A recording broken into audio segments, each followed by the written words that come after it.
మన ప్రభువును రక్షకుడునైన యేసుక్రీస్తు నామములో కూడి వచ్చిన మీ అందరికీ వందనాలు తెలియపరుస్తున్నాను. అందరికీ వందనాలు అంది. ఒకరినొకరు వందనాలు చెప్పుకోనండి. ఒకరినొకరు వందనాలు చెప్పుకోనండి. దేవుడు మిమ్మల్ని మీ కుటుంబాలను దీవించునుగాక. మీ కుటుంబాల్లో దేవుడు ఆరోగ్యంతో నింపునుగాక. ఈ ఫిబ్రవరి నెలంతా దేవుడు తన రెక్కల నీళ్ళలో మిమ్మల్ని భద్రపరచునుగాక. తన కృపలో మిమ్మల్ని భద్రపరచునుగాక. ఆరోగ్య ప్రదాతగా దేవుడు మీ కుటుంబానికి తోడైండునుగాక. క్షేమాధారముగా దేవుడు మీకు తోడైండునుగాక. పనుల్లో దేవుడు మీకు తోడైండునుగాక. ప్రయాణాల్లో దేవుడు మీ కుటుంబాలకు తోడైండునుగాక. హల్లెలూయా, హల్లెలూయా, హల్లెలూయా. బైబిల్లో నుంచి ఇది ప్రభు బలారాధన కాబట్టి,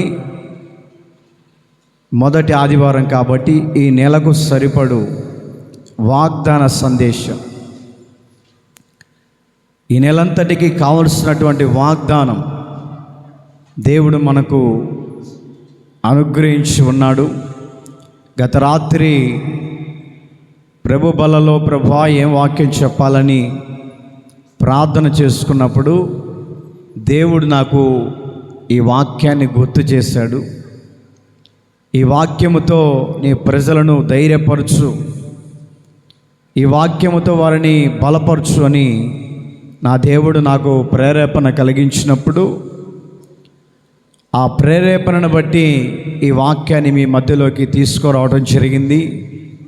ఏమిటి వాక్యము అని బైబిల్లో మనము యెషయా పుస్తక గ్రంథం, యెషయా పుస్తకం 41వ అధ్యాయం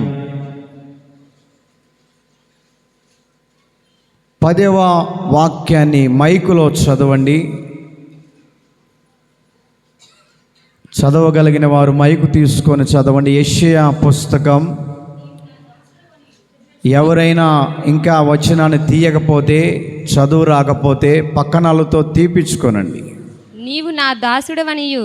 ఒక్క నిమిషం ఆగమ్మా. మీ దగ్గర ఉన్నటువంటి బైబిల్ తీసి జిప్పు తీసి చూడండి. మీకు చదువు రాకపోతే పక్కన వాళ్ళు పిల్లల్ని పిలుచుకొని ఆ వాక్యాన్ని తీసి ఇవ్వమని అడగండి. తీసి చూడండి.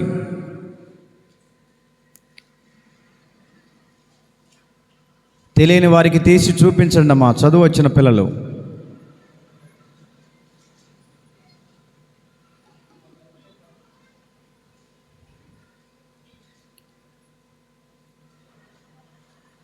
యెషయా గ్రంథం 41వ అధ్యాయం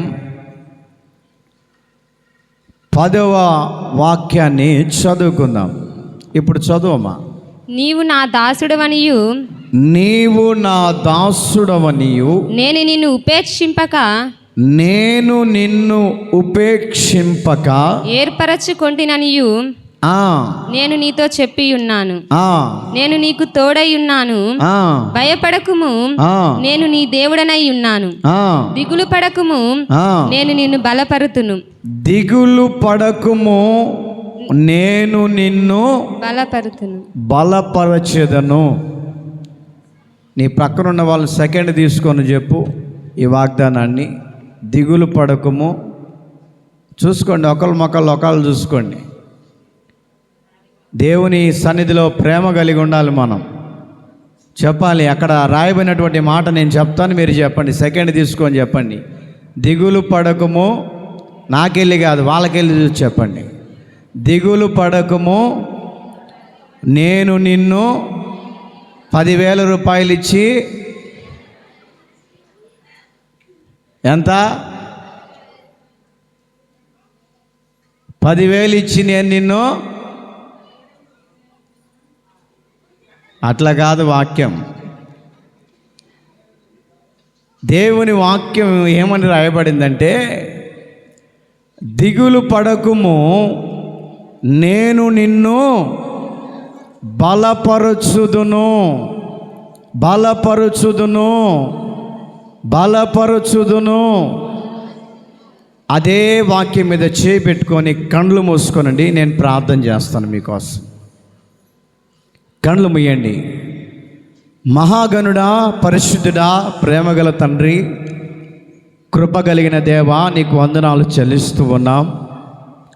గడిచినటువంటి జనవరి మాసం అంతా నీ రెక్కల నీళ్ళలో భద్రపరుచుకొని, ఇదిగో నాయనా ఈ ఫిబ్రవరి నెలలో మమ్మల్ని మా కుటుంబాలని ప్రవేశపెట్టినందులకై నీకు వందనాలు. ఇదిగో నాయనా ఈ మొట్టమొదటి ప్రభు బల్లారాధనలో తండ్రి, ఇదిగో దిగులు పడకము, నేను నిన్ను బలపరుచుదును అని చెప్పిన వాగ్దానం ఈ నెలంతయు నాయన మా కుటుంబాలలో ఎటువంటి దిగులు లేకుండా, ఎటువంటి అవమానాలు లేకుండా, ఎటువంటి కృంగిన స్థితి లేకుండా మమ్మల్ని అందరినీ మీరు బలపరచండి నాయన.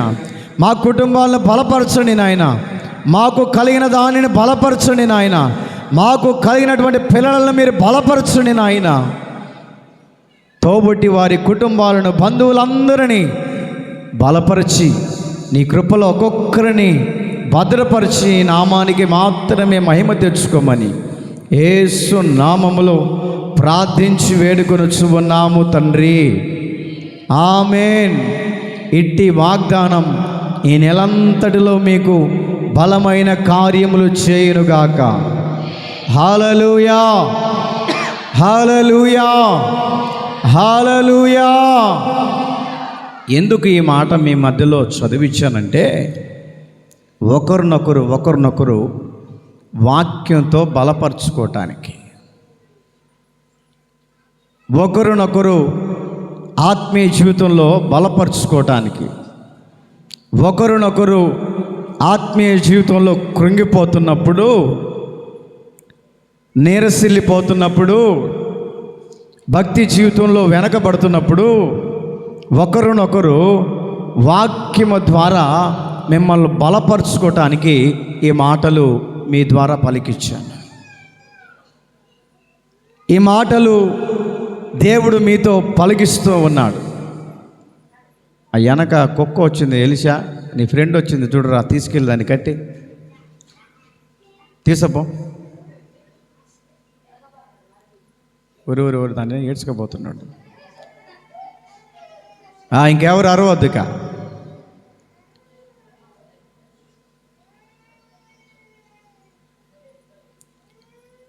యెషయా గ్రంథములో రాయబడినటువంటి మాట ఏంటంటే, దిగులు పడకము, నేను నిన్ను బలపరుస్తూ ఉన్నాను. నా ప్రియ దేవుని బిడ్డలారా, కొన్ని సందర్భాలను బట్టి, కొన్ని పరిస్థితులను బట్టి, కొన్ని విధానాలను బట్టి మానవుడికి దిగులు కలుగుతూ వస్తూ ఉంటుంది. మానవుడు దిగులు పడిపోతూ ఉంటాడు. ఏ విషయాలలో మానవుడు దిగులు పడుతూ ఉంటాడంటే, అప్పుల సమస్య ఎక్కువైపోయినప్పుడు, అప్పుల వారు ఇంటి దగ్గరికి వచ్చి వేధిస్తున్నప్పుడు, అప్పుల వారు ఇంటి దగ్గరికి వచ్చి నానా మాటలు అంటున్నప్పుడు చాలా దిగులేస్తూ ఉంటుంది. చాలా కృంగిపోతూ ఉంటాం. అయ్యో, ఇంత కష్టపడుతున్నాము కూడా, ఇంత కష్టపడుతున్నప్పటికీ కూడా, వేల రూపాయలు సంపాదిస్తున్నప్పటికీ కూడా అప్పుల సమస్య మమ్మల్ని విడిచిపోవట్లేదే, అప్పుల బాధ మమ్మల్ని తొలగిపోవట్లేదే. ఎంత కష్టపడుతున్నప్పటికీ కూడా ఆ కష్టము ఎటు వెళ్ళిపోతుందో మాకు అర్థం కావట్లేదని చాలామంది దిగులు పడిపోతూ ఉంటారు. చాలామంది నాకు చెప్పి, అన్నా ఈ అప్పులనే దిగులుతో మేము సగం బాధపడిపోతున్నాం, ఆ దిగులు మమ్మల్ని వెంటాడుతూ ఉంది, ఆ దిగులు మమ్మల్ని వెంటాడుతూనే ఉంది, పరామర్శిస్తూనే ఉంది, ఆ దిగులు మమ్మల్ని కృంగ తీస్తూనే ఉంది, మా కోసం ప్రార్థన చేయండి అనేవాళ్ళు కోకొల్లుగా కనపడుతూ ఉన్నారు. మరొక దిగులు ఏమిటేనంటే, మా కుటుంబంలో రోగమనే దిగులుతో బాధపడుతూ ఉన్నాం.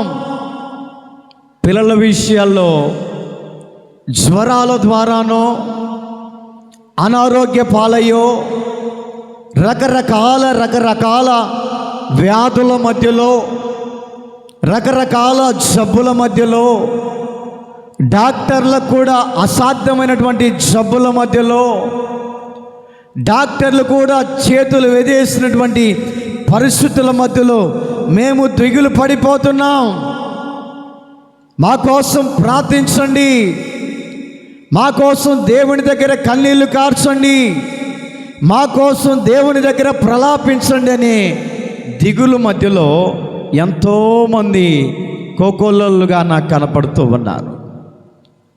మానవుడు బ్రతికినంత కాలం ఏదో ఒక దిగులు, ఏదో ఒక సమస్య, ఏదో ఒక కృంగిన స్థితిలో మానవుడు పడిపోతూ ఉన్నప్పుడు, మానవుడు కృంగిపోతున్నప్పుడు, మానవుడు నలిగిపోతున్నప్పుడు, అందుకనే దేవుడు మనతో ఒక వాగ్దానం చేస్తూ ఉన్నాడు. అందుకనే దేవుడు మనల్ని ధైర్యపరిచే మాటతో దేవుడు మనతో వాగ్దానం చేస్తూ ఉన్నాడు. ఏమిటా వాగ్దానం అంటే, దిగులు పడకము, నేను నిన్ను బలపరుచుచు ఉన్నాను.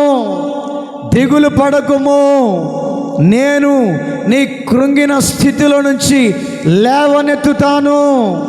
దిగులు పడకము, నీ కలిగినటువంటి వ్యాధిని బట్టి కృంగిపోకము.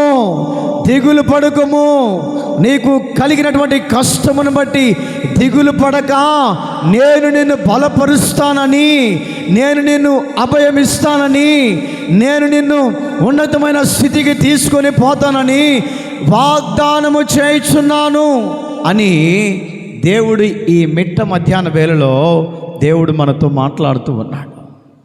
చాలామంది తల్లిదండ్రులు గమనిస్తూ ఉంటే వారికి కలిగినటువంటి సమస్య ఏమిటి అంటే, వాళ్ళంటారు, అన్నా నాకు కలిగినటువంటి పిల్లలను బట్టి దిగులు పడుతూ ఉన్నాను.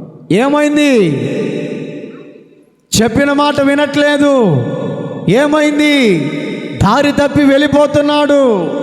ఏమైంది? కుటుంబ వ్యవస్థలో ఉన్నటువంటి వారి మాట వినక తను చెప్పిందే నిజమని, తన అనుకున్నదే వాస్తవమని కృంగిన స్థితిలో పడిపోతున్నామన్నా మా కోసం ప్రార్థన చేయని ఎంతోమంది మీ మధ్యలో ఉన్నటువంటి వాళ్ళు నాకు చెప్పారు. అందుకనే వారి విషయంలో దేవుడు చెప్తున్న మాట ఏంటంటే, వారి విషయంలో నీవు దిగులు పడకు, వారి విషయంలో నీవు కృంగిపోకు, వారి విషయంలో నీవు వ్యసన పడకు, వారి విషయంలో నీవు కన్నీళ్లు కారవకుండా దేవుని పాదాలకు అప్పగించి, దేవుని మందిరానికి అప్పగించి, నీలో ఉన్నటువంటి దిగులను పక్కన పెట్టి, నీలో ఉన్నటువంటి దిగులను దూరముగా పారివేసి, దేవునికి నువ్వు ఎప్పుడైతే ఆ బిడ్డను అప్పచెప్తావో ఆయన నీ విషయంలో బలముతో నింపునుగాక. హల్లెలూయా. ఆయన నిన్ను బలపరచునుగాక. హల్లెలూయా. ఆయన మనల్ని ఏం చేస్తాడంటే, ఆ దిగులు పడినటువంటి స్థితిగతుల నుంచి ఆయన నిన్ను బలపరచాలని కోరుకుంటున్నాడు. దేవుడి నెలంతటి కావలసినటువంటి వాగ్దానముతో దేవుడు మనల్ని తృప్తిపరుస్తూ ఉన్నాడు. ఒక మాటను మీకు గుర్తు చేస్తాను. యెషయా గ్రంథం 40వ అధ్యాయం 29వ వాక్యాన్ని నేను మీకు గుర్తు చేస్తాను. సొమ్మసిల్లిన వారికి బలమిచ్చువాడు ఆయనే. ఏం చేస్తాడంట అండి? సొమ్మసిల్లినటువంటి వారిని బలమిచ్చువాడు ఆయనే. ఎన్నో సందర్భాల్లో నీవు సొమ్మసిల్లిపోతూ ఉన్నావు. ఎన్నో సందర్భాలలో నేను అనుకున్నది నా జీవితంలో జరగట్లేదు, సొమ్మసిల్లిపోతున్నావు. నా కుమారుడు నా మాట వినట్లేదు అని సొమ్మసిల్లిపోతున్నావు. నేను మైకు సౌండ్ పెట్టిన ఆయన, నా పిల్లలు నా మాట వినట్లేదని సొమ్మసిల్లిపోతున్నావు. నేను అనుకున్న కార్యం నా జీవితంలో జరగట్లేదని సొమ్మసిల్లిపోతున్నటువంటి ఆ సందర్భాన్ని నీవు గుర్తు చేసుకుంటే దేవుడు అంటూ ఉన్నాడు, సొమ్మసిల్లినటువంటి వారిని బలమిచ్చువాడు. కృంగిన స్థితిలో ఉన్నటువంటి వారికి బలాన్ని కలిగించేవాడు. ఎవరు సొమ్మసిల్లిపోతారు అని అంటే ఏమని, ఆ కలిగినటువంటి బాధను బట్టి వారు ఏం చేయబడతారంటే సొమ్మసిల్లిపోతారు. కలిగినటువంటి అనారోగ్య స్థితిని బట్టి సొమ్మసిల్లిపోతూ ఉంటారు. శరీరపరంగా సొమ్మసిల్లిదే కాకుండా, శరీరపరంగా కృంగిపోయేదే కాకుండా, శరీరపరంగా ఏమని నీరసిలేదే కాకుండా కొన్ని సందర్భాలలో ఆత్మీయ జీవితంలో కూడా సొమ్మసిల్లినటువంటి పరిస్థితుల మధ్యలో, సొమ్మసిల్లినటువంటి స్థితిగతుల మధ్యలో ఈ రోజున విశ్వాసి దేవునికి దూరమైపోతూ ఉన్నాడు. దేవునికి దూరమైపోతూ ఉన్నాడు. నిజముగా దేవుడు నా పట్ల ఉంటే నా జీవితంలో ఎందుకు కార్యము జరిగించడని సొమ్మసిల్లిపోతూ ఉంటాడు. నిజంగా దేవుడు నా పట్ల ఉంటే ఎందుకు నా అప్పులు తీర్చబడవని, ఎందుకు నా అనారోగ్యము దూరపరచబడదని, ఎందుకు నా కలిగిన వ్యాధి ఎందుకు స్వస్థపరచబడదని కొన్ని సందర్భాల మధ్యలో, కొన్ని స్థితిగతుల మధ్యలో నీవు ఆత్మీయ జీవితంలో కృంగిపోతున్నప్పుడు, ఆత్మీయ జీవితంలో నలిగిపోతున్నప్పుడు, ఆత్మీయ జీవితంలో నీరసిల్లుతున్నటువంటి సందర్భాలలో దేవుడు చెప్తున్నాడు, ఇదిగో నా ప్రియ దేవుని బిడ్డ, నా ప్రియ విశ్వాసి, నా ప్రియ సహోదరుడా సహోదరి, నీవు సొమ్మసిల్లిపోతున్నటువంటి విధానాన్ని నేను గమనించి నేను నీకు బలమునివ్వబోతున్నాను. హల్లెలూయా, హల్లెలూయా. నేను నీకు బలమునిచ్చి, అన్ని విధాలుగా సమృద్ధినిచ్చి, అన్ని విధాలుగా సుఖశాంతులు నీకు అనుగ్రహించి, నా సన్నిధిలో నిన్ను బలపరిచి, దేవుని సన్నిధిలో ఒక పాత్రగా నిలబెట్టి నేను నిన్ను వాడుకొనబోతున్నాను. నా ప్రియ దేవుని బిడ్డలారా, మీ దగ్గరికి వచ్చేటప్పుడు కాస్త ఏమండి సొమ్మసిల్లినటువంటి పరిస్థితి నాకు కలుగుతూ ఉంది. హృదయంలో ఏదో ఒక అనారోగ్యం వెంటాడుతున్నట్టు, హృదయంలో ఏదో ఒక బాధ వెంటాడుతున్నట్టు, నీరసిల్లినటువంటి విధానము కలుగుతున్నట్లు మీ దగ్గరికి నేను ఇక్కడికి వచ్చేటప్పుడు ఏమండి నీరసిల్లినటువంటి విధానంలో నేను ఇక్కడ అడుగు పెట్టినప్పుడు, ఇక్కడ ఈ యొక్క పరిశుద్ధ స్థలంలో కూర్చున్న తర్వాత, పరిశుద్ధ స్థలంలో అడుగు పెట్టిన తర్వాత ఏమండి దేవుడు నా దగ్గరికి వచ్చి దేవుడు చెప్తున్నాడు, బిడ్డా, దేవుని ప్రజలకు వాక్యాన్ని ప్రకటించుచున్నటువంటి నీవే నీరసిల్లిపోతే ఎట్లా, నీవే నీరస పడిపోతే ఎట్లా అని చెప్పేసి దేవుడు నా దగ్గరికి వచ్చి భుజం తట్టి, ఇదిగో ఎందుకు సమస్యలుతున్నావు, ఎందుకు కృంగిపోతున్నావు, భయపడకు, దిగులు పడకు, నేను నిన్ను బలపరచుచున్నాను. చప్పటి కొట్టి గట్టిగా హల్లెలూయా, హల్లెలూయా. నేను నిన్ను బలపరుస్తున్నానని ఏమండి మరుక్షణముననే దేవుడు నా భుజం మీద తట్టి, భయపడకు, నేను నీకు నిలిచి ఉన్నాను, ధైర్యంగా నిలిచి వాక్యాన్ని ప్రకటించు అని నా హృదయంలో ఉన్నటువంటి సొమ్మసిల్లినటువంటి హృదయాన్ని ఏమండి మరుగు చేసి, ఆ దిగులను తీసివేసి ఈరోజున నిలబడి వాక్యం చెప్తున్నాను మీ మధ్యలో అంటే దేవుడిచ్చినటువంటి బలము చేత. హల్లెలూయా, హల్లెలూయా. దేవుడిచ్చినటువంటి బలమును ధరించుకొని ఈరోజున నిలబడి వాక్యం చెప్పగలుగుతున్నామంటే దేవుడు మమ్మల్ని బలపరుస్తున్నాడు. దేవుడు మమ్మల్ని కృంగిన స్థితిలో నుంచి లేవనెత్తుతూ ఉన్నాడు. కృంగినటువంటి పరిస్థితుల మధ్యలో నుంచి ఆయన మమ్మల్ని లేవనెత్తి నిలబెట్టి ఈ రోజున సజీవ లెక్కలో మీ మధ్యలో నిలబెట్టి దేవుని వాక్యము బలమైనటువంటి వాక్యాన్ని ప్రకటింప చేస్తున్నాడు అని అంటే మమ్మల్ని దేవుడు బలపరచబట్టే ఈ రోజున వాక్యాన్ని మీ మధ్యలో వినిపింప చేయగలుగుతున్నాం.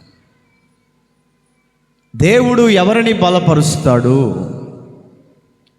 దేవుడు ఎవరికి బలాన్ని కలుగ చేస్తాడు అని సమయం ఉంటే 2 మాటలు చెప్తాను, సమయం లేకపోతే 3 మాటలు చెప్తాను. గట్టిగా చప్పట్లు కొడుతూ ప్రభు నామాన్ని మహింపరుద్దాం. హల్లెలూయా. టైం 1:30 అయింది. ఏది ఏమైనా వాక్యం చెప్పేదాకా వదిలిపెట్టను. ఎందుకనంటే మొన్నటిదాకా వాక్యం లేదు లేదు లేదు లేదన్నారు. ఇప్పుడు కడుపు నిండా భోజనం తినండి. హల్లెలూయా. వాక్యం అనే భోజనాన్ని తినండి. హల్లెలూయా. హల్లెలూయా. కూర ఆరిపోతే ఆరిపోయిందిలేండి. కూర ఆరిపోతే ఆరిపోయింది, ఇంటికి వెళ్ళి మళ్ళీ సెగ పెట్టుకోవచ్చు, ఇబ్బంది ఏం లేదు. ఆత్మీయ ఆహారం మనం తినటం వలన ఏమండి వచ్చే ఆదివారం, ఈ ఆదివారం నుంచి వచ్చే ఆదివారం వరకు ఆత్మీయ ఆహారం మన హృదయంలో ఉంది. కాబట్టి ఒకవేళ శరీర ఆకలి మనకు కలిగిన భోజనం తిని మనం బలపరుచుకుంటాం. కానీ ఆత్మీయ ఆహారం మన హృదయంలో ఉన్నప్పుడు ఆత్మీయ ఆహారం మనల్ని కృంగిన స్థితిలో నుంచి ఏమండి దీన స్థితిలో నుంచి బలపరుచునుగాక. హల్లెలూయా. ఎవరిని ఆయన బలపరుస్తాడు? చదవండి దినవృత్తాంతాల 2వ గ్రంథం 16వ అధ్యాయం 9వ వాక్యాన్ని చదువుకుందాం. తన ఎడల యథార్థ హృదయము గల వారిని బలపరుచుటకై, తన ఎడల యథార్థ హృదయము గల వారిని బలపరుచుటకై యెహోవా కనుదృష్టి లోకమంతటా సంచారము చేయుచున్నది. చాలండి. దేవుడు ఎవరిని బలపరుస్తాడు? దేవుడు ఎవరిని ధైర్యపరుస్తాడు? దేవుడు ఎవరిని ఏమని ధైర్యపరచగలిగినటువంటి మాటతో బలపరుస్తాడు అని అక్కడ బైబిల్లో రాయబడి ఉన్నది. అక్కడ రాయబడినటువంటి మాటను గమనించుతూ ఉంటే యథార్థ హృదయము గల వారిని ఆయన బలపరుస్తాడు. హల్లెలూయా. హల్లెలూయా. యథార్థము గలవారిని బలపరుచుటకై ఆయన కనుదృష్టి అంత లోకమందంతటా సంచారం చేయుతూ ఉన్నది. ఎవరు యథార్థము కలిగి ఉన్నారు?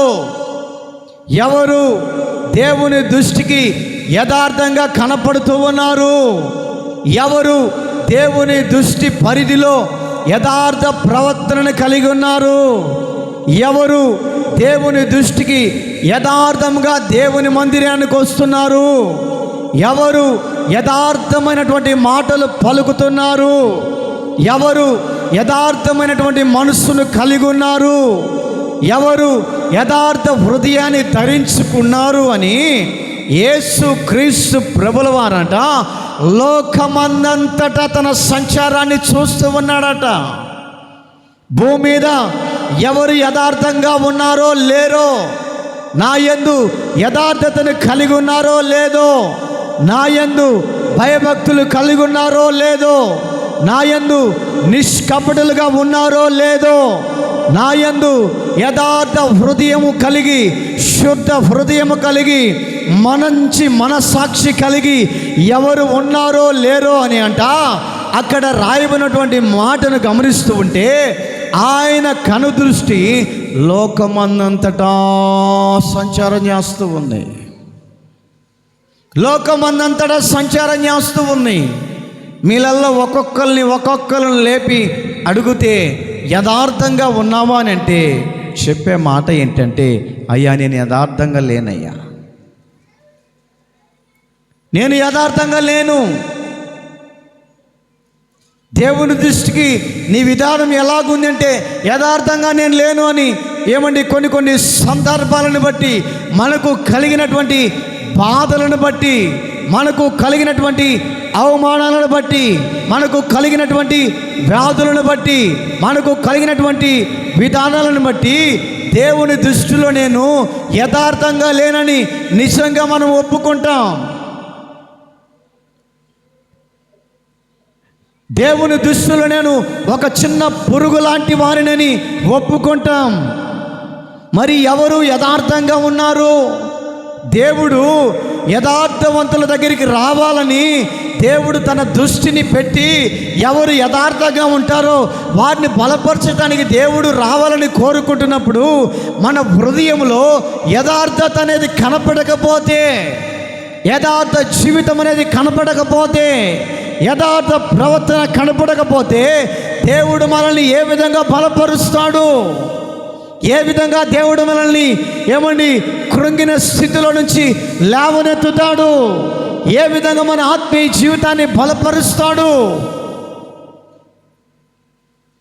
ఏ విధమైనటువంటి స్థితిగతుల మధ్యలో దేవుడు మనల్ని ముందుకు తీసుకొని పోతాడు? దేవుడు అంటున్నాడు, యథార్థ హృదయాలను కలిగినటువంటి వారిని నేను బలపరచాలని, నా యొక్క బలము వారి మీదికి ఉండాలని, వారిని ఉన్నతమైన స్థితిలోనికి తీసుకొని పోవాలని నేను లోకము అంతటిన సంచారం చేస్తున్నప్పుడు యథార్థవంతుడు కనపడట్లేదు.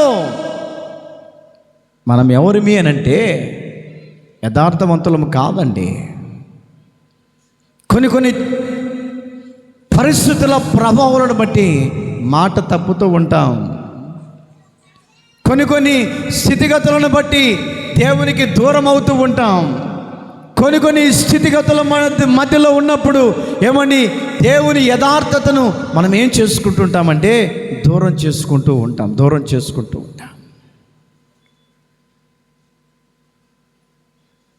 బైబిల్లో ఒక చోట రాయబడింది, నీతిమంతుడు లేడు ఒక్కడైనను. నిజమే, వాక్యం చెప్తున్న మాట. భూమి మీద నీతిమంతుడనేవాడు ఒక్కడు లేడు.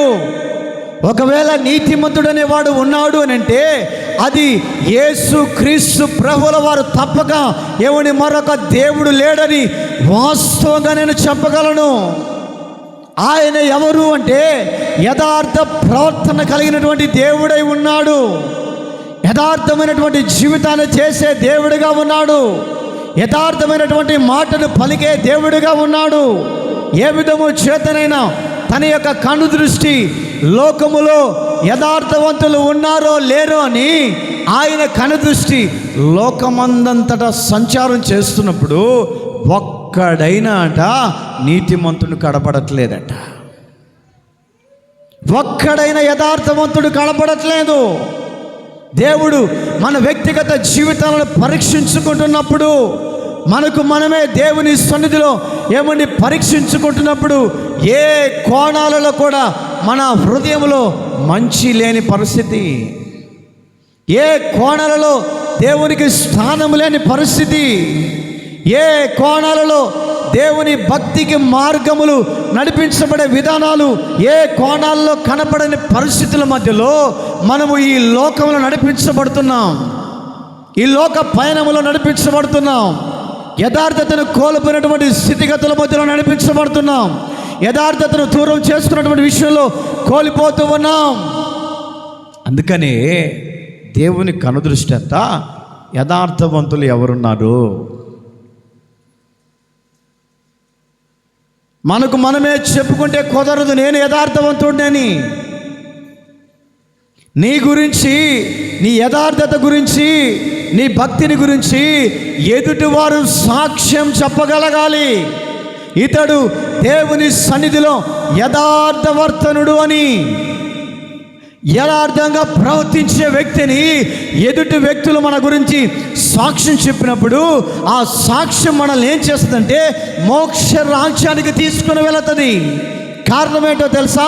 ఆ సాక్ష్యమును బట్టి, ఆ యొక్క మంచి మాటను బట్టి, ఆ మంచి గుణగాలను బట్టి, మనము చేస్తున్నటువంటి యథార్థ ప్రవర్తనను బట్టి ఎదుటి వ్యక్తులు మన హృదయంలో మంచి మాటను పలికినప్పుడు, యథార్థ మాటను పలికినప్పుడు ఆ సాక్ష్యం మనల్ని ఏం చేస్తుందంటే దేవుని రాజ్యానికి తీసుకుని వెళ్ళి దేవుని సింహాసనం దగ్గర నిలబెట్టి, ఇదిగో భూమి మీద యథార్థవంతుడు లేడని నువ్వు అనుకుంటున్నావే, ఇతడే యథార్థవంతుడు, ఈ వ్యక్తి యథార్థంగా జీవిస్తున్నాడని మన గురించి ఎదుటి వ్యక్తులు దేవుని దగ్గర సాక్ష్యం చెప్పే స్థితిగతుల మధ్యలోనికి, దేవుని సన్నిధిలో యథార్థంగా నడిపించబడటానికి, యథార్థంగా దేవుని సన్నిధిలో నమ్మకంగా ఉండటానికి, యథార్థంగా దేవుని సన్నిధిలో దేవునికి ఇచ్చే విషయంలో అన్ని విషయాల్లో యథార్థంగా నీవు నిలబడగలిగితే దేవుని దగ్గర మనము సాక్ష్యం పొందుకునే వారిగా కనపడతామట. హల్లెలూయా, హల్లెలూయా.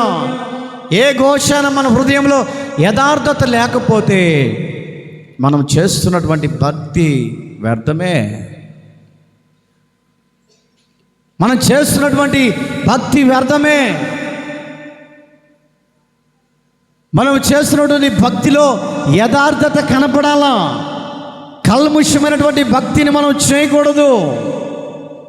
నిరపరాధి భక్తిని మనం చేయకూడదు. దేవునికి అసభ్యమైనటువంటి భక్తిని మనం చేయకూడదు. దేవునికి ఎటువంటి భక్తిని ఆయన కోరుకుంటాడంటే యథార్థమైనటువంటి భక్తిని దేవుడు కోరుకుంటాడంట. ఈ మధ్యాహ్న వేళలో అటువంటి భక్తిని మనం కలిగి ఉన్నామా? అటువంటి భక్తి మార్గంలో మనము నడిపించబడుతూ ఉన్నామా? దేవుడట భూమి మీదకి వచ్చి యథార్థవంతులు ఎవరైనా ఉంటారేమో చూద్దామని తేరి చూసినా కూడా చాలామంది హృదయాలట యథార్థవంతులు కనపడలేదంట. యథార్థవంతులు కనపడలేదంట. చూసి చూసి చూసి చూసి చూసి దేశమంతా తేరి చూసినా కూడా యథార్థవంతులు ఎక్కడున్నారు అని గమనించుకుంటూ పోతే అందరిని చూసినా కూడా యథార్థత అందరిలో కనపడలేదంట. ఒక్క వ్యక్తిలో మాత్రం కనపడిందంట. ఒక వ్యక్తిలో మాత్రమే యథార్థత కనపడిందంట. ఎవరు ఆ వ్యక్తి? ఎవరు ఆ వ్యక్తి? మనమైతే ఏమనుకుంటాం? నేనే ఆ వ్యక్తిని అనుకుంటాం, నేనే ఆ సహోదరుని అనుకుంటాం, నేనే ఆ సహోదరుని అనుకుంటాం. మన మట్టుకు మనం అనుకోకూడదు. మన మట్టుకు మనమే మన భక్తిని కొలతేసుకోకూడదు. మన మట్టుకు నేనే యథార్థంగా ఉన్నానని మన మట్టుకు మనం అనుకోకూడదు. మనం ఎవరిమంటే మట్టివారిమి. మనం ఎవరిమి అంటే వట్టివారిమి. మనం ఎవరిమి అంటే దేవుని దృష్టిలో నమ్మకమైనటువంటి స్థితిలో మనం నడిపించబడినటువంటి వారిమి. ఎవరయ్యా యథార్థవంతుడు? యేసుక్రీస్తు ప్రభు అట భూమి మీదకి వచ్చి తేరి చూస్తున్నప్పుడు ఒక్క యథార్థవంతుడే కనపడుతున్నాడంట. ఎవరా యథార్థవంతుడు? ఎవరా వ్యక్తి? చదవండి బైబిల్లో నుంచి యోబు పుస్తకం 2వ అధ్యాయం 3వ వాక్యాన్ని మనం చదువుకుందాం. అందుకు యెహోవా, నీవు నా సేవకుడైన యోబు సంగతి ఆలోచించితివా? అతడు యథార్థవంతుడును న్యాయవంతుడైన దేవుని యందు భయభక్తులు కలిగి చెడుతనమును విసర్జించిన వాడు. చాలండి. అమ్మింగ్ వస్తుంది నాయన. మాయ్ కూర్చోండి, కూర్చో.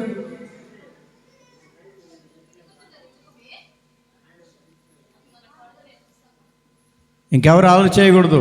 వాక్యం చెప్పేటప్పుడు డిస్టర్బ్ చేయకూడదు. అక్కడ రాయబడినటువంటి మాటను గమనిస్తూ ఉంటే భూమి మీద యథార్థవంతుడు ఎవరు ఉన్నారు అని అంటే, భూమి మీద యథార్థత కలిగినటువంటి వ్యక్తి ఎవరున్నారని తేరి చూస్తే, మరలా మాటను చదువుదాం. ఆ మాటను చదవండమ్మా. అందుకు యెహోవా నీవు నా సేవకుడైన యోబు సంగతి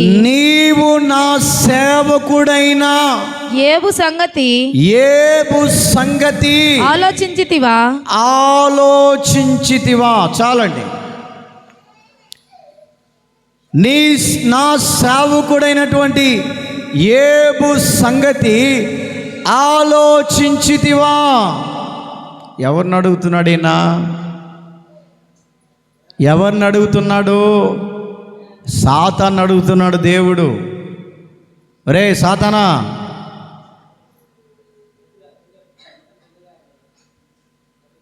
భూమి మీద ఉన్నటువంటి వ్యక్తి ఉన్నాడే,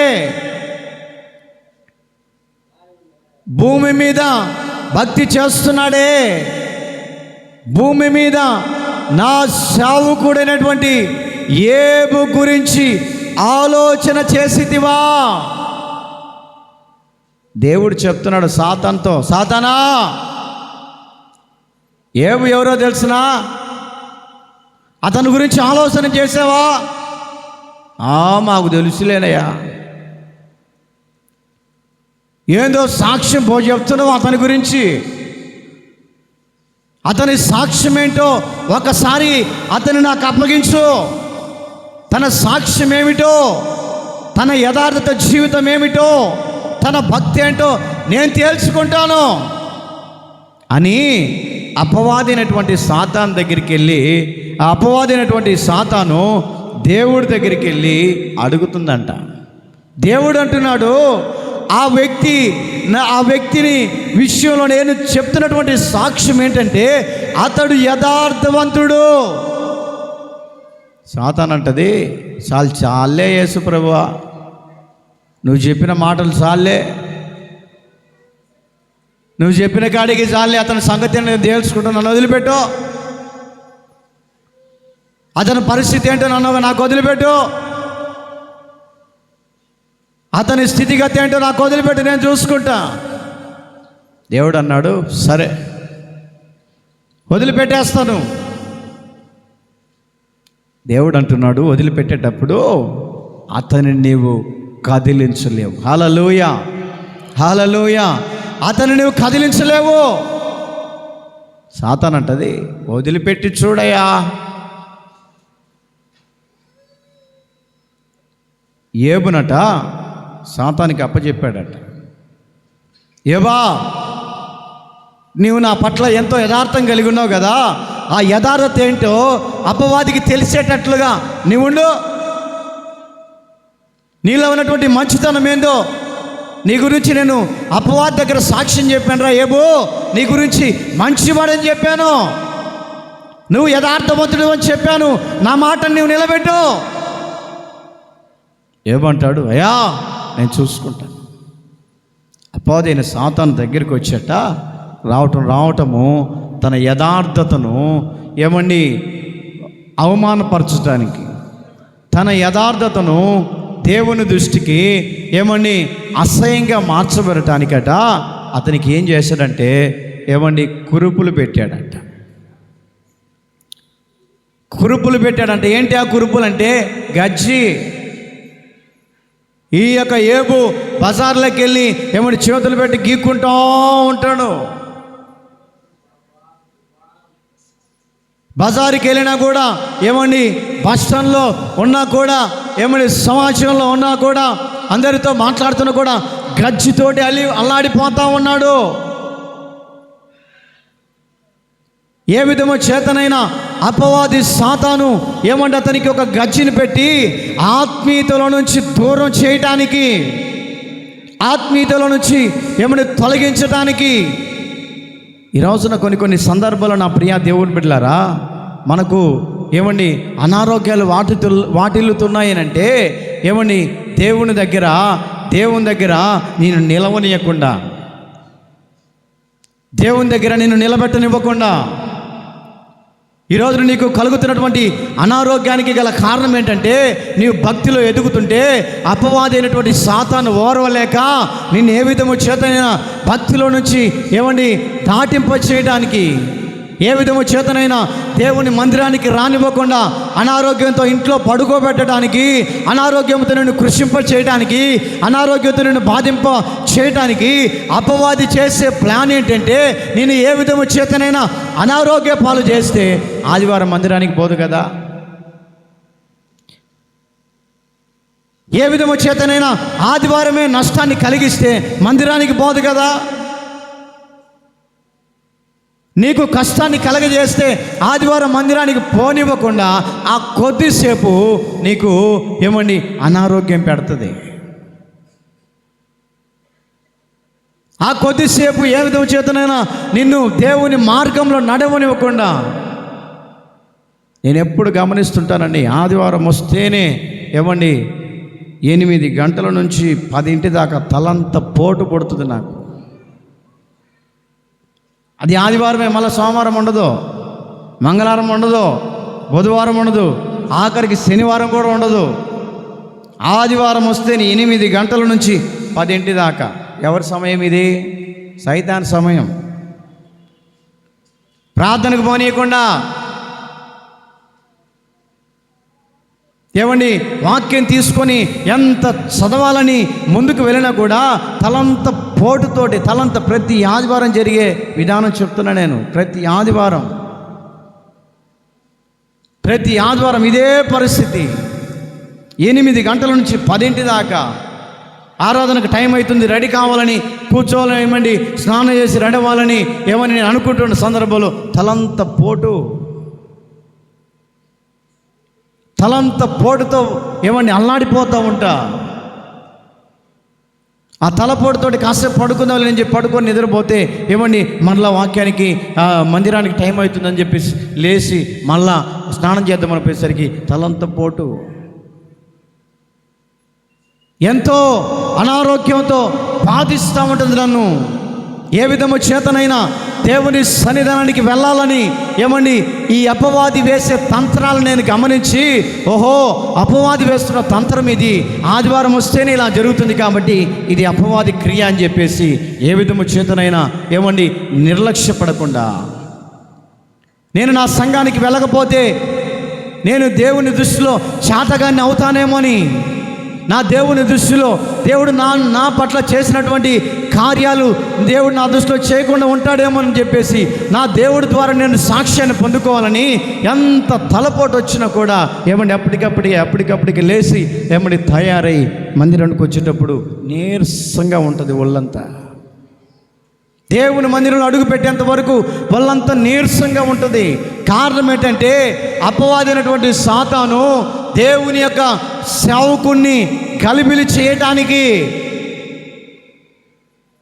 ఏమండి గొర్రెల కాపర్ నడిపించే కాపర్ని ఏమండి గొర్రెల కాపర్ లేకపోతే సంఘం ఏమైపోద్ది? గొర్రెలు పోయేటప్పుడు మనం గమనియాలి. ముందు కాపరి పోతూ ఉంటాడు. అదే కాపర్ లేడనుకోండి వాటి ఇష్టం. ఏ గొంతులలో ఏ సందులలో ఏమండి ఆ చెట్లలో ఆ పుట్టలలో వెళ్ళిపోతూ ఉంటాయి. అదే కాపరి ఉన్నాడనుకోండి ఆ కాపరి ఏ విధంగా నడుస్తాడో ఆ విధంగా నడుస్తూ ఉంటాడు. అందుకనే అపవాదైనటువంటి సాతాను ఏమండి దారి తప్పించాలని గొర్రెలు కాయించినటువంటి ఆత్మల కాపరైనటువంటి సంఘాన్ని నడిపించే సేవకుని దెబ్బ కొట్టాలని ఎన్నో ప్లాన్లు వేస్తూ ఉంటాడు. అప్పుడే నాకు అర్థమవుతుంది, ఓహో ఇది సాతానుగాడు వేసే ప్లాన్ కాబోలు.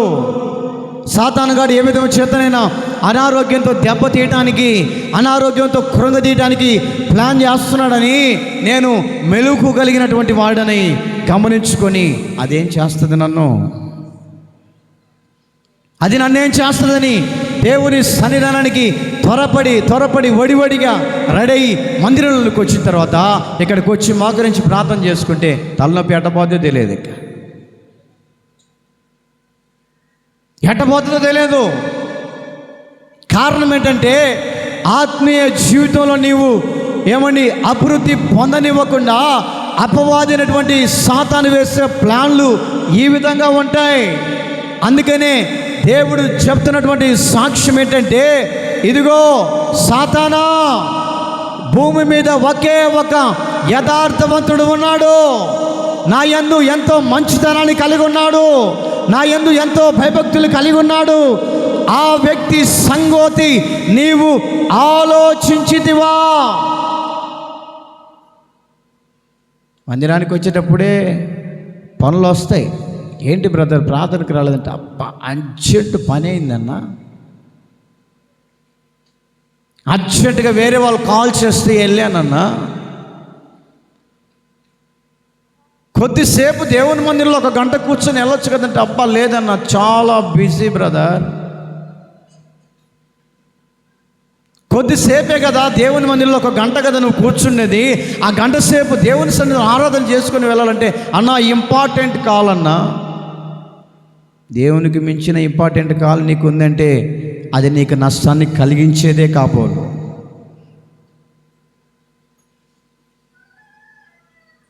అందుకనే అపవాది అయినటువంటి సాతాను ఏ విధము చేతనైనా తన భక్తిని చెడగొట్టడానికి, భక్తి మార్గములో నడనివ్వకుండా చేయడానికి అపవాది అయినటువంటి సాతానట ఏమండి యోబు దగ్గరికి వచ్చి గజ్జి పెట్టిందంట.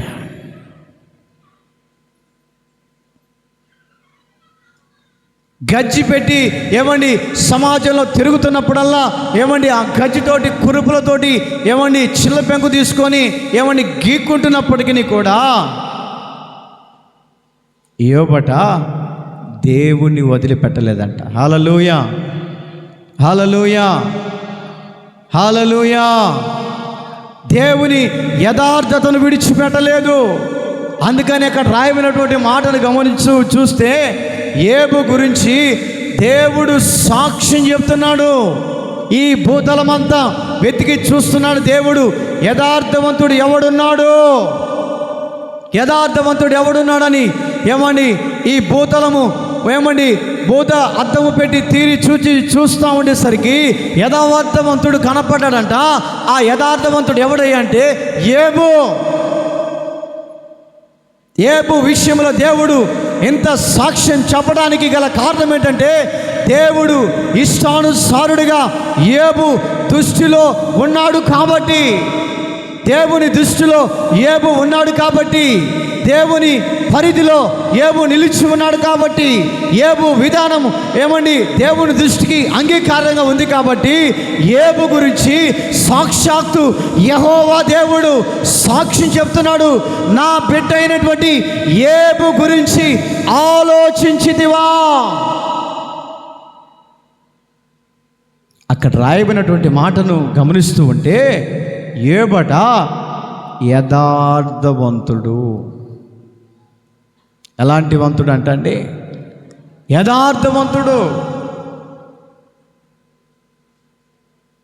యథార్థంగా ప్రవర్తించే వ్యక్తి, దేవుని దృష్టిలో యథార్థంగా మాట్లాడేవాడు. ఏమండి ఎవరైనా యథార్థంగా మొఖాన మాట్లాడారు అనుకోండి, మన మొఖాలు ఏమైపోతాయి? చిన్నపోతాయి. ఏందో అయినా బాధపడతాడని కూడా అనుకోకుండా ఇట్ట మాట్లాడాడు, రేపారం నుంచి మందిరానికి రాను. మందిరానికి రాకపోతే ఎవరికి నష్టం? ఒక ఆదివారం మందిరం మానుకొని చూడు, ఒక ఆదివారం మందిరం మానుకొని చూడు, మరుక్షణమే జ్వరం పెట్టి దేవుడు తీసుకొస్తాడు. ఒక వారం ఏ ఆదివారం ఏం ప్రార్థనకు బాధలు అనుకొని ఏమండి ఇంటికన్నా కూర్చొని ఉండు, ఒళ్ళు నొప్పులు పెట్టి దేవుడు మందిరాన్ని తీసుకొస్తాడు. ఎందుకు నీకు అనారోగ్యం వస్తుంది అంటే దేవుని మందిరం నువ్వు మానుకుంటావేమో. దేవుని మందిరం మానుకొని ఏమండి ఎంత విధానాల్లో మనం ఉన్నప్పటికీ కూడా ఆ ఆదివారపు ఆరాధన అనేది ఆ సమయానికి నువ్వు ఎక్కడున్నా కూడా ఎంత బిజీ ఉన్నా కూడా ఆ దేవుని మందిరంలో 1 గంట 2 గంటలు కూర్చొని నీవు ఇంటికి వెళ్ళు, ఆ వారం అంతా నీలో ప్రశాంతత ఉంటుందండి. వాస్తవంగా చెప్తున్నాను. నీవేరైతే ఆదివారం మానుకొని ఏమండి ఇంటికాడ ఉండు, ఆ వారం అంతా నీకు డబ్బులు రావు. గమనించుకోను అన్న, ఈ వారం అంతా ఎంత కష్టపడ్డా కానీ వచ్చిన డబ్బులన్నీ అప్పులలో కట్టేసిన అన్న నువ్వే అంటావు. ఈ వారం అంతా ఎంత కష్టపడ్డా కూడా అన్న ఏమండి ఆ వారాలకు ఆ పొదుపులకు డబ్బులు పోయిన రూపాయి చేతులు నిలవలేదన్నా. ఎందుకు? పరిశుద్ధ దినాన్ని నీవు దేవుని మందిరంలో నీవు నిలిచి ఉండక ఏమండి లేనిపోని అనార్థాలు నీకు నీవే తెచ్చుకుంటున్నావు, దేవుని మందిరానికి రాలేక. అందుకని ఆదివారం వచ్చి నువ్వెక్కడ తిరిగినప్పటికీ కూడా ఆ సమయానికి ఆ పరిశుద్ధ దేవాలయంలో కూర్చొని, ఈ మందిరంలో కూర్చొని ఆ కొద్దిసేపు అయినప్పటికీ కూడా, ఆ గంట అయినప్పటికీ కూడా, అర్ధగంట అయినప్పటికీ కూడా నీకు కలిగినటువంటి బాధ దేవునికి చెప్పుకొని ఏమని ప్రార్థన అయిపోయిన తర్వాత నువ్వు ఇంటికి వెళితే ఆ వారం అంతా నువ్వు ప్రశాంతంగా ఉంటావండి. ఆ అనుభవాన్ని నేను అనుభవించాను కాబట్టి చెప్తున్నాను, ఆ విధానంలో నేను నడిచాను కాబట్టి నేను చెప్తున్నాను. ఆదివారం ప్రార్థనకి వెళ్లకుండా ఇంట్లోనే కూర్చొని ఏమండి ఏదో పనుల మధ్యలో నడిపించబడుతున్నప్పటికీ కూడా ఎంత కష్టపడ్డా కూడా ఆ కష్టార్జితం ఏమైపోద్ది అంటే ఏమండి చిల్లి సంచిలో వేసినట్లయిపోద్ది. నువ్వు కష్టపడతావు, కష్టపడి తీసుకెళ్ళి మీ భార్యకు నువ్వు ఇస్తావు, అమ్మా సంచి పట్టు, ఆ సంచిలో నేను కష్టపడిన కష్టార్జితం వేస్తానని నువ్వు వేయేసరికి ఎలబోయేసరికి ఆ సంచిలో వేసినప్పుడు ఆ సంచికి కింద చిల్లి ఉంటుందండి. నేను అనుకుంటాను కష్టపడిన కష్టార్జితం సంచిలో వేసి పెట్టాను కదా, భద్రంగా బీరువాలో ఉంటుంది అనుకుంటావు. భద్రంగా దాచబడది, భద్రంగా బీరువాలో ఉందిలో నాకు ఇబ్బంది లేదనుకుంటావు. ఆ యొక్క వేసేటప్పుడే నీవు వేస్తున్నటువంటి సంచి కంట చిల్లి ఉంది, కింద రంధ్రం ఉంది, వేసిన డబ్బులన్నీ ఎట్టబోతున్నాయో. చాలామంది అంటారన్నా కష్టపడుతున్నాం కానీ రూపాయి మిగలట్లేదన్నా, కష్టపడుతున్నాం కానీ రూపాయి మిగలట్లేదు. కారణం ఏమిటి? దేవుని దృష్టిలో నీవు యథార్థమైనటువంటి ప్రవర్తనను కలిగి ఉండాలి. దేవుని దృష్టిలో ఈ వ్యక్తి, ఈ యొక్క యవనస్తుడు, ఈ యొక్క యవనస్తురాలు, ఈ యవనస్తురాలు, ఈ యొక్క వ్యక్తి దేవుని దృష్టికి యథార్థవంతుడు అని ఏమండి యోబు దేవునితో సాక్ష్యం పొందినట్లు మనం ఈ రోజున దేవుని సేవకుడి ద్వారా, దేవుని ద్వారా సాక్ష్యాన్ని పొందుకుంటున్నామా? దేవుడు మన ఎడల మనల్ని దేవుడు బలపరచాలంటే, ఆ దిగులు పడుతున్నటువంటి దిగులను తీసివేయాలంటే, నిన్ను దేవుడు బలపరచాలంటే యథార్థ హృదయము కలిగిన వాడై, యథార్థ హృదయము కలిగిన దానవై దేవుని సన్నిధిలో నిలబడగలిగితే నువ్వు కష్టపడుతున్నటువంటి కష్టార్జితం ఎందుకు నీ చేతిలో నిలబడదు? ఎందుకు నీవు కష్టపడిన కష్టార్జితాన్ని నీవు నీ కుటుంబము అనుభవించలేకపోతున్నావు? గల కారణం ఏంటంటే యథార్థంగా దేవుని దృష్టిలో లేము, యథార్థమైనటువంటి మనస్సును కలిగి లేము, యథార్థమైనటువంటి భక్తిని మనము చేయలేకపోతున్నాం. కాబట్టి కష్టపడిన కష్టార్జితం చిల్లి సంచిలో వేసినట్లుగా డబ్బు ఎంతో ఖర్చు అయిపోతుంది. దేవుడు చెప్తున్నాడు యోబు విషయంలో, యోబు యథార్థవర్తనుడు.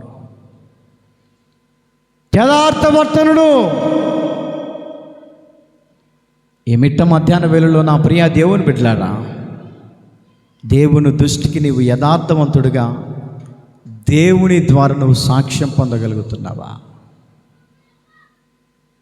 దేవుని ద్వారా మనము సాక్ష్యం పొందగలిగేటట్లుగా మనం మార్చబడాలి. రెండవదిగా గమనిస్తూ ఉంటే యోబు గురించి చెప్తున్న సాక్ష్యం, ఫస్ట్ యథార్థవంతుడని చెప్పాడు దేవుడు. రెండవదిగా చదువు మా మాటను మరలా, అతడు యథార్థవంతుడును న్యాయవంతుడై. రెండవదిగా గమనిస్తూ ఉంటే న్యాయవంతుడు.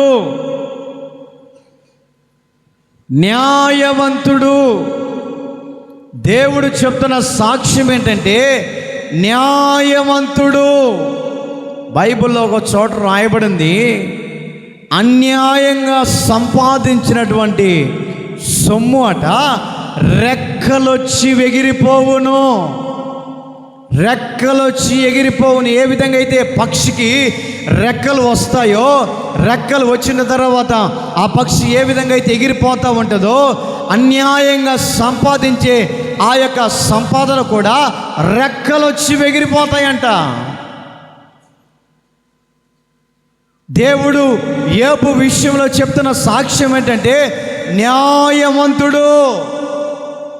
ఒక వ్యక్తి దేవుని దగ్గర ఒప్పుకుంటున్నాడండి. దేవుని దగ్గర ఒప్పుకుంటున్నాడు, అయ్యా నేను అన్యాయవంతుణ్ణి, నేను అక్రమానంగా సంపాదించాను, ప్రజల కాడ అన్యాయంగా సొమ్ము తీసుకున్నాను.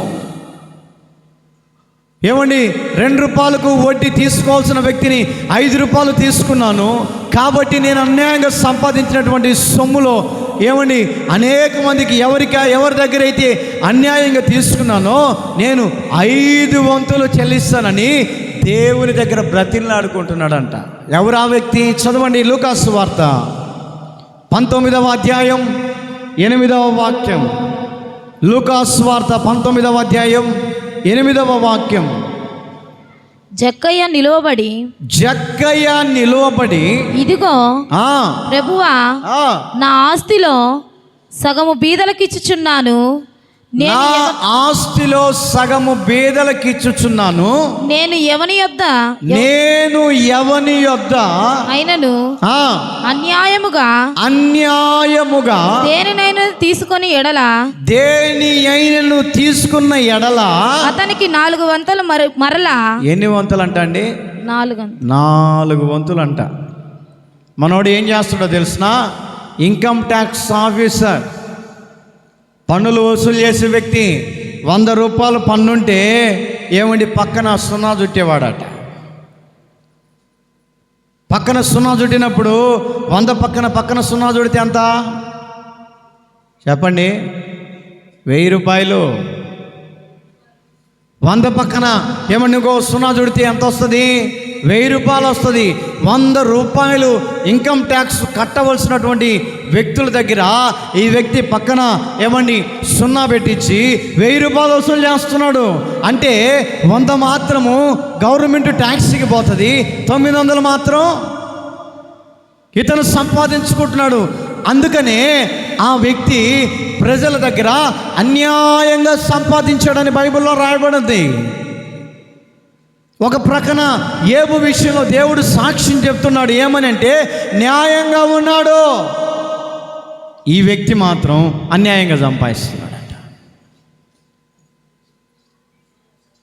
ఈ వ్యక్తి మాత్రం అన్యాయంగా సంపాదించి లక్షల రూపాయలు 1000 రూపాయలు కూడబెట్టుకొని ఏమని దర్జాగా కూర్చొని కాలు మీద కాలు వేసుకొని నాకు ఎవరు లేరు, నాకు సాటి ఎవరు లేరని అనుకుంటున్న సందర్భంలో యేసుక్రీస్తు ప్రభుల వారట జక్కయ్య ఇంటికి వచ్చాడంట. హల్లెలూయా, హల్లెలూయా. జక్కయ్య దగ్గరికి వెళ్ళినటువంటి యేసుక్రీస్తు ప్రభుల వారు నువ్వు పాపివిరా అనలేదు, నీవు యథార్థవంతుడు కాదని అనలేదు, నీవు దుర్మార్గుడు అని అనలేదు, నీవు ఇష్టానుసారంగా ప్రవర్తన చేస్తున్నావని ఏ ఘోషణ కూడా యేసుక్రీస్తు ప్రభుల వారు జక్కయ్య మీద నెపము మోపిన వాడు కాదు. అక్కడ రాయబడినటువంటి మాటను గమనిస్తూ ఉంటే యేసు ప్రభు ముఖము ఎప్పుడైతే చూశాడో, ఎప్పుడైతే యేసుక్రీస్తు ముఖాన్ని చూసిన వెంటనే ఆ వ్యక్తి హృదయములంట పశ్చాత్తాపం కలిగిందంట. హల్లెలూయా, హల్లెలూయా. పశ్చాత్తాపము కలిగిందంట. దేవుడు చెప్పలేదండి నీవు అన్యాయంగా సంపాదించావు జక్కయ్య అని మాట్లాడలేదు. ఎప్పుడైతే యేసు ముఖమును చూశాడో, ఎప్పుడైతే యేసు కళ్ళ వైపు చూశాడో, యేసు ముఖములో ఉన్నటువంటి వెలుగు జక్కయ్యలోనికి ప్రత్యక్షమై వెలుగు జక్కయ్య హృదయాన్ని తాకి, వెలుగు జక్కయ్య హృదయాన్ని తాకిన వెనువెంటనే తన హృదయంలో పశ్చాత్తాపము కన్నీళ్ళు వచ్చి తన హృదయంలో దుఃఖముతోటి తన హృదయాన్ని దుఃఖముతో వేదనతోటి కన్నీళ్లు కారుస్తూ తన యొక్క విధానములో కృంగిపోతూ ఎవరి దగ్గర అయితే అన్యాయంగా తీసుకున్నాడో దేవునితో చెప్తున్నాడు, యేసు ప్రభు నేను ఎవరి దగ్గర అయితే అక్రమానంగా తీసుకున్నానో వారికి 4 ఇస్తాను. కారణం ఏమిటి? దేవుడు చెప్పలేదని నువ్వు అన్యాయస్తుడు అని, నీ ప్రవర్తన అన్యాయంగా ఉందని దేవుడు చెప్పలేదు. దేవుని ముఖ కాంతిలో ఉన్నటువంటి వెలుగును ఎప్పుడైతే జక్కయ్య రుచి చూచాడో పశ్చాత్తాపపు హృదయం కలిగిందట. పశ్చాత్తాపపు హృదయం కలిగింది. కన్నీళ్లు కారుస్తూ ఉన్నాడు. దేవుని దగ్గర ప్రతిల్లాడుకుంటున్నాడు, అయ్యా నేను ఎవరి దగ్గర నేను అక్రమానంగా తీసుకొని వచ్చాను కాబట్టి 4 ఇంతలు ఇచ్చేస్తాను. దేవుడు అడగలేదండి, దేవుడు అడగలేదు. ఈరోజున దేవుని మందిరానికి నువ్వు ఇక్కడ కూర్చున్నావంటే దేవుని వాక్యం ద్వారా నీవు పశ్చాత్తాపడి, దేవుని వాక్యం ద్వారా నీ హృదయాన్ని దేవునికి కుమ్మరించుకొని, దేవుని వాక్యం నాతో మాట్లాడుతుందని, దేవుని వాక్యం నన్ను సరిచేస్తుందని, దేవుని వాక్యం నన్ను యథార్థవంతుడిగా నిలబెడుతుందని, దేవుని వాక్యము దేవుని రాజ్యానికి తీసుకొని వెళుతుందని, దేవుని వాక్యం ఆ బండబడిన హృదయాల్ని కఠినము చేస్తుందని, దేవుని వాక్యం ద్వారా నువ్వు సరిచేయబడటానికి ఎందుకు వచ్చావంటే దేవుని మందిరములో దేవుని వెలుగు ఉందని, దేవుని పశ్చాత్తాపం ఉంది, దేవుని సేవకుడు ద్వారా మాట్లాడుతున్న మాటలను బట్టి మా హృదయాలను మార్చుకోవడానికి ఇదొక అవకాశం అని దేవుని మందిరానికి వచ్చావు. దేవుని మందిరంలో దేవునికి అసభ్యమైనటువంటి కార్యాలను సరిచేసుకోవడానికి ఇదొక దేవుని మందిరము, నిలయము. అందుకే ఇక్కడికి దేవుని మందిరానికి మనం నిలిచి వచ్చాం. దేవుని దగ్గర బ్రతిల్లాడుకుంటున్నాడు, అయ్యా అన్యాయంగా తీసుకున్నాను, నేను 4 వంతులు చెల్లిస్తాను. ఎప్పుడైతే యేసు ప్రభు పోయి చెల్లించి రాపోని అన్నాడో, చెల్లించి వచ్చిన తర్వాత ఆ కింద మాటను గమనిస్తూ ఉంటే ఇతను కూడా అబ్రహాము కుమారుడే. చప్పలు కొట్టి గట్టిగా కొడాలి, గట్టిగా హల్లెలూయా, హల్లెలూయా. ఇతను కూడా అబ్రహాము కుమారుడే. ఎందుకు అబ్రహాము కుమారుడి లిస్టులో జక్కయ్య చేర్చబడ్డాడు అని అంటే, అన్యాయంగా తీసుకున్నటువంటి సొమ్మును ఇతరులకు పంచిపెట్టాడు కాబట్టి అబ్రహాము కుమారుడి లిస్టులో చేర్చబడ్డాడు. ఈరోజున దేవుని మందిరానికి వస్తున్నటువంటి నీవు నామకార్థ స్థితిగతుల మధ్యలో నీవు నడిపించబడితే అబ్రహాము కుమారుడు కుమార్తెగా అనిపించబడవు. దేవునికి సంబంధించినటువంటి దేవుని బిడ్డ అని నీవు అనిపించబడవు.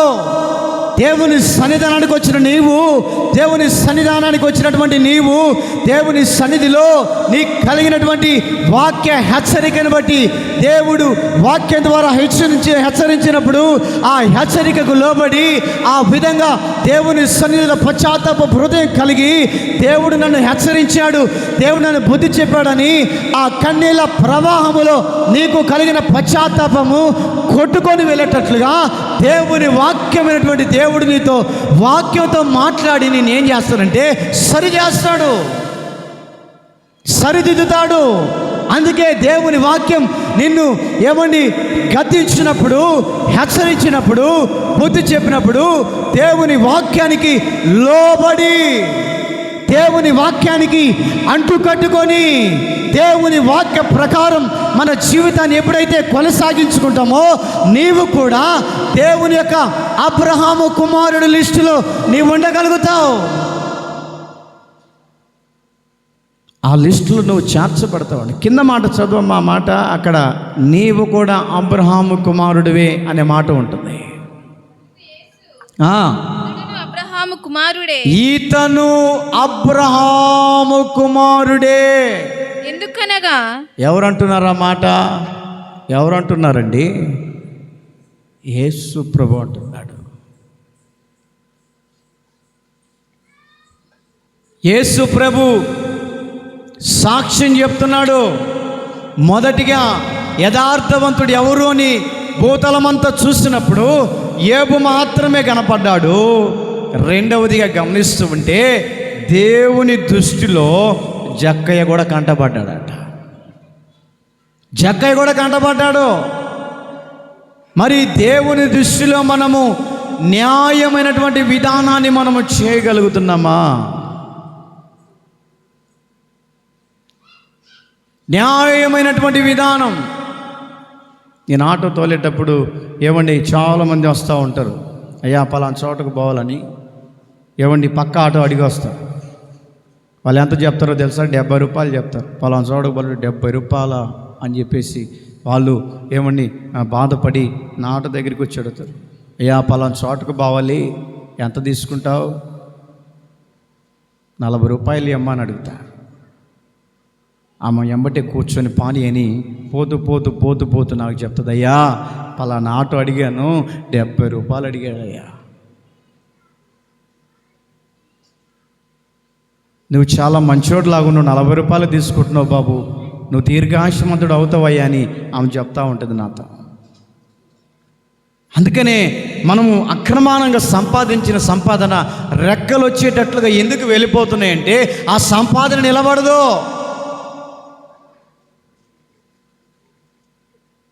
అందుకనే దేవుడు సాక్ష్యం చెప్తున్నాడు, ఏబు, భూమి మీద ఉన్నటువంటి ఏబును సంగతి ఆలోచించావా? ఆ వ్యక్తి యథార్థవంతుడుగా ఉన్నాడు.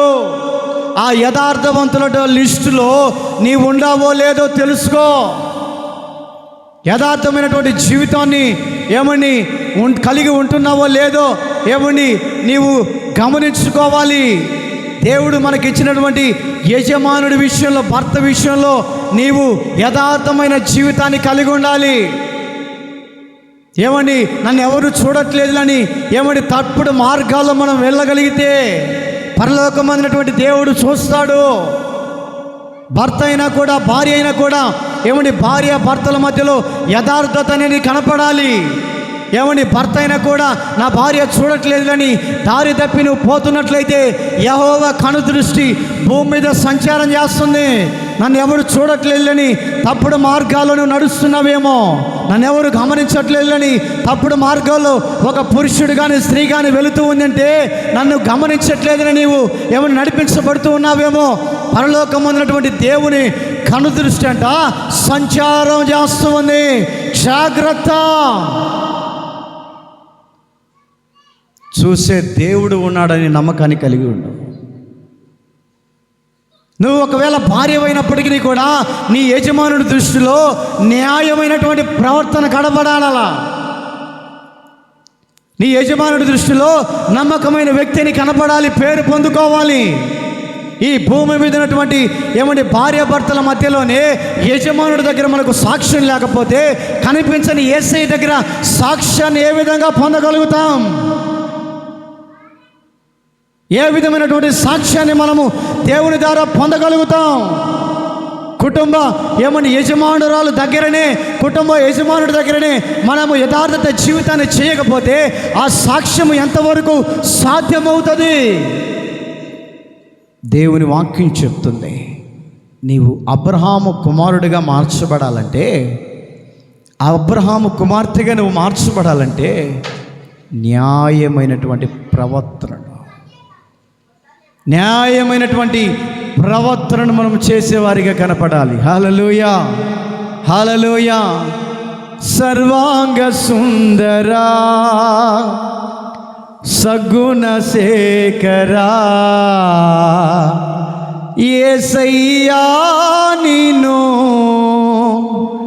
సియోనులో చూచెదా, పరవశించి పాడుచు పరవల్లో త్రోక్కెదా. యేసయ్యా నిన్ను సియోనులో చూచెదా, పరవశించి పాడుచు పరవల్లో త్రోక్కెదా. యేసయ్యా నిన్ను సియోనులో చూచెదా, పరవశించి పాడుచు పరవళ్ళు త్రోక్కెదా. సర్వాంగ సుందర సగుణ శేఖర యేసయ్యా నిన్ను సియోనులో చూచెదా, యేసయ్యా నిన్ను సియోనులో చూచెదా. హల్లెలూయా, హల్లెలూయా. చెప్తుంటే వెళ్ళిపోతూనే ఉంది టైం అంతా. టైంకి వెళ్ళి చూసుకోమాకండి, అందుకే తప్పు టైం పెట్టించిన. ఎంత అయింది చెప్పండి? 4 గంటలకు వదులుతా. ఆడెంత అయింది? 3:30 అయింది. కాబట్టి 4 గంటలకు ముగింపు కూడిక. హల్లెలూయా, హల్లెలూయా. మూడవదిగా గమనించుకుంటూ మనం ముందుకెళ్తే, యోబు విషయంలో చెప్తున్న సాక్ష్యం, దేవుని దృష్టికి భయభక్తులు కలిగిన వాడు. ఎలాంటి భయం అంట? దేవుని దృష్టికి భయము భక్తి కలిగిన వాడు. చాలామంది అంటారు, రే వీడికి భయం ఉంది కానీ భక్తి లేదురా.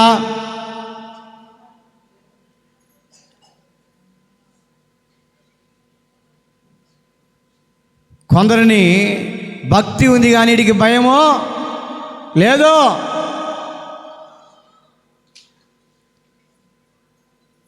యోబు విషయంలో గమనిస్తే దేవుడు యోబును చూసినప్పుడంట 2 కోణాలలో ఏమండి విషయంగానే కనపడుతున్నాయంట.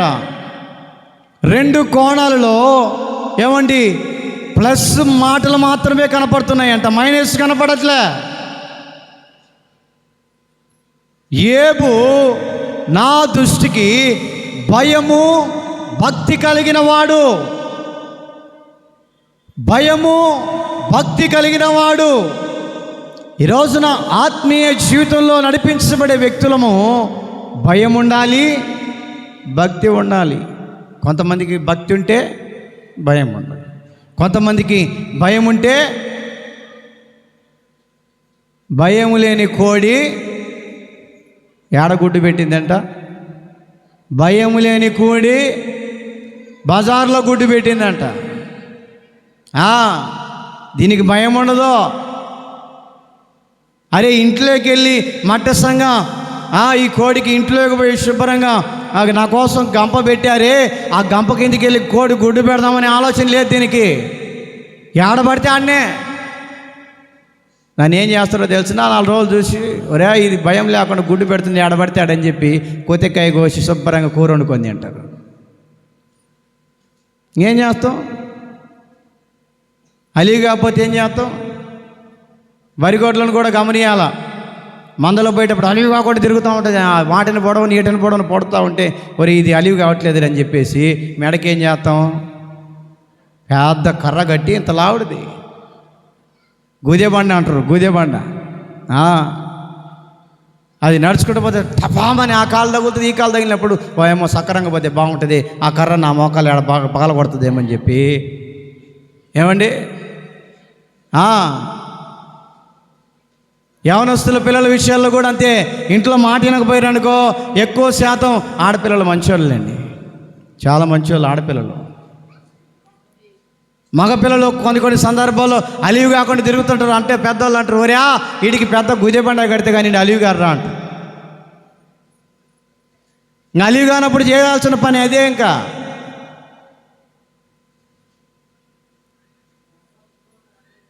దేవుని దృష్టిలో అట యోబు భయభక్తులు కలిగిన వాడిగా కనపడుతున్నాడు, భయభక్తులు కలిగిన వాడిగా కనపడుతున్నాడు. దేవుని మందిరానికి వచ్చినటువంటి మనము భయభక్తులు కలిగినటువంటి విధానంలో ఉండాలి. భయము భక్తి కలిగి దేవుని సన్నిధానికి రావాలి. వాళ్ళతో ఏమైతే వీళ్ళతో ఏమైతే అని భయము భక్తి లేకుండా ఇష్టానుసారమైనటువంటి మాటలు నువ్వు పలుకుతున్నావంటే, వాడితో ఏమైతే వీడితో ఏమైతే అని ఏమని దేవుణ్ణి బాధ పెట్టే మాటలు నువ్వు మాట్లాడుతున్నావంటే అది నష్టాన్ని తెచ్చుకోవడానికే, కష్టాల వలయాల్లో పడటానికే నీవు ఆ మాటలు మాట్లాడుతున్నావని అర్థం. ఈ రోజున దేవుని సన్నిధిలో ఆత్మీయంగా నడిపించబడుతున్న మన జీవితంలో భయము భక్తి మనం కలిగి నడిపించబడితే నీవు కూడా దేవుని ద్వారా సాక్ష్యం పొందే వ్యక్తివిగా మారుదువుగాక. తలలు వంచండి, చిన్న ప్రార్థన చేసుకొని బలలో పాలు పంపులు పొందుదాం. మహాగణుడా, పరిశుద్ధుడా, ప్రేమగల తండ్రి, కృపగల దేవానికి వందనాలు చెల్లిస్తున్నాను.